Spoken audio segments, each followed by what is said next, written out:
What's up, guys? Welcome to another Mike Needler guitar lesson. I'm laughing at myself because this is like my 12th take for just the intro, so I'm not exactly nailing it today, but we're gonna power through anyway. Today I wanted to show you guys an exercise that can really help your improvisational skills. Not only the act of doing it, but also just the mental around what it gets you focused on. And I'll dive into that in a second. But first I just want to say thank you so much to everyone who has been supporting this channel. I feel like I'm starting kind of from zero, and every single view is greatly appreciated. I know that there's an actual person on the other side of that view, and I just appreciate you guys. So with that being said, let's start talking about guitar. A really common hurdle with improvisation comes down to how do I go from learning scales to playing great solos, and I actually have a video on that. That kind of shows people's ignorance about what improvisation is in general. So if we take a huge bird's eye view of music in general, it's melody and rhythm, right? Like we have the harmonic content, the notes, and then we have the rhythm. Rhythm is playing notes and then the space of not playing notes. So everyone gets so caught up on the harmonic side, the melodic side of what notes to play, but not enough people really pay attention to what kind of rhythm should I play. And I think that if we can start thinking about that, even if you only know the pentatonic scale, which to me is the king of all scales if you want to improv,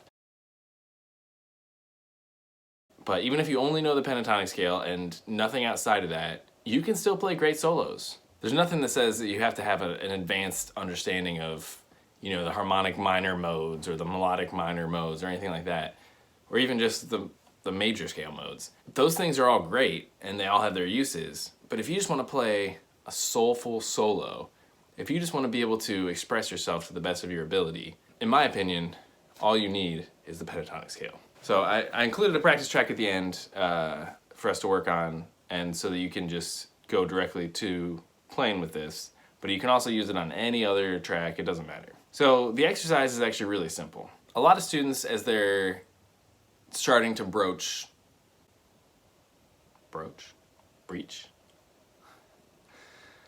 So a lot of students, as they're God, I'm gonna have so many edits. A lot of students, when they start to approach improvisation, get overwhelmed by just the sheer amount of possibilities. And I get it. I mean, I was the same way. There's a million notes. You got chords flying at you. You don't know what notes you want to play over the chord and what scale you should use, all these things. One of the coolest books that I've found about guitar, I think it's called Jazzology. I have it on Kindle or something.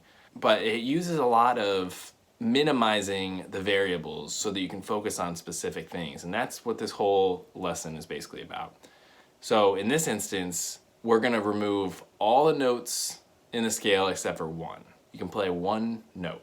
And by doing that, it removes all the variables of note choice out of the equation. So all you really can focus on is the rhythm. Okay, so here, I'm gonna do a little demonstration. So this loop is in the key of A minor. We don't want to play the root because we want to not rely on that one so much. The root has its own special place, and I'll definitely do a lesson on that at some point too. But so we're gonna do the third, which in A minor is C.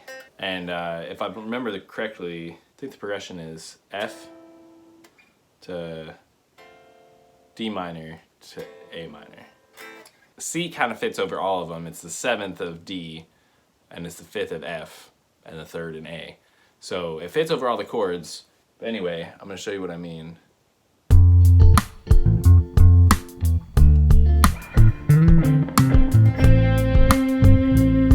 you can add vibrato.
So from that point, you can add another note if you want. But basically, what we want to do is push as far as you can, push into your comfort zone, just like, man, I'm getting bored of playing this note. But focus on just trying to focus on the rhythm and focus on making that note, that one note, as impactful as you possibly can. And then we can add a second note and mix it up. But try to really focus on that. And I will also say, if you feel like you really want to break out and like get crazy from that point, you can. Whenever you're doing exercises like this, if you really feel like a musical idea like bursting forth from you as you're really limiting yourself, go with it. Go with it for a minute and see where it takes you. But then bring it back to this. And I think you'll be surprised. The more that we can limit ourselves, the more our creativity will force us to do things. When you have the whole book wide open and it's just like pick anything, it's overwhelming. But as we limit our scale and limit our focus, it really helps us hone in and then get excited from there. So anyway, I hope this lesson helps you. I'm gonna put this track up so that you can practice it for yourself, but you can also you can do it on any song, any backing track. There's tons of backing tracks on YouTube. But as far as it is right now, I'm not monetized, so I don't have any ads or anything, so you can just pop right to the track. I'll put what time the track ends up starting once I've edited the crap out of all the mistakes and stuff that I've made today trying to film. So I don't know what the time will be, but I'll put it down in the description when I get that done. And thank you guys for chilling with me, and I will catch you next week.